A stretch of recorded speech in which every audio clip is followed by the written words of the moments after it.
Welcome to HPC News Bytes, a weekly show about important news in the world of supercomputing, AI, and other advanced technologies. Hi, everyone. Welcome to HPC News Bytes. I'm Doug Black of Inside HPC, and with me is Shaheen Khan of OrionX.net. Quote, "It is a national security imperative for the United States to achieve and maintain unquestioned and unchallenged global technological dominance." So begins the Trump administration's National AI Action Plan, released on Wednesday. The 28-page report highlights more than 90 federal actions, including calling for the government to buy AI that is free from, quote, ideological bias. The plan is divided into three parts: accelerating innovation, building infrastructure, and leading in international AI diplomacy and security, and is intended to eliminate barriers for the technology and promotes the use of American AI around the world. Meanwhile, the orders signed by Trump later Wednesday set into motion several of those actions related to government procurement of ideologically neutral AI, those are in quotes, data center infrastructure, and promotion of U.S. technology. The reaction from the tech community has been very positive. This is as expected. Surely it means additional and faster business, but many in technology genuinely see AI as a critical and urgent requirement for society, both because of what it can do to help humanity and because of national security and global competitiveness. And they want to see the industry charge forward, unobstructed by concerns about risk. On the flip side, there are also many who genuinely worry about the negative impacts of AI: data privacy, surveillance, energy use and climate change, autonomous or bioweapons, job displacement, algorithmic discrimination, and not to mention superintelligence taking over from humans. The action plan identifies the risks and articulates some of the required steps to mitigate them, but it is generally a heat-seeking, risk-tolerant strategy. Basically, go forth and err on the side of getting there faster. So that favors companies that work on infrastructure, energy, construction, hardware. It favors open source software, since that's mentioned explicitly, skills training, and any effort to mitigate risks without slowing down AI. It does not change course on renewable energy, which is the preferred source of new energy for data centers, but also where subsidies were cut recently. So the plan is also a boost to fossil fuels and will help extend the life of existing coal power plants. There are reportedly 3 executive orders that add to previous ones that direct the executive branch to take action. For example, the DOE was asked a few months ago to identify federal sites for data center construction that would be fast-tracked and not subject to state regulations.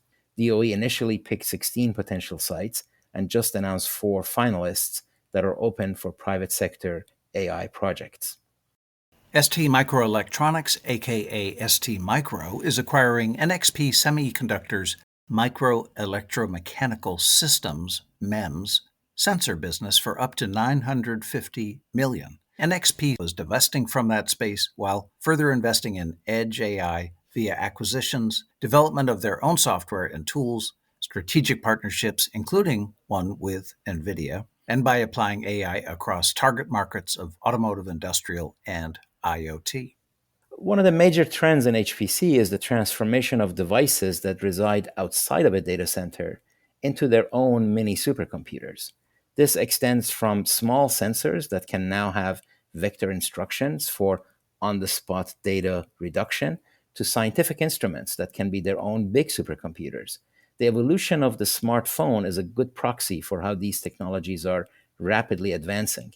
And driverless cars is a good example of how a lot of challenges come together to create a very difficult use case.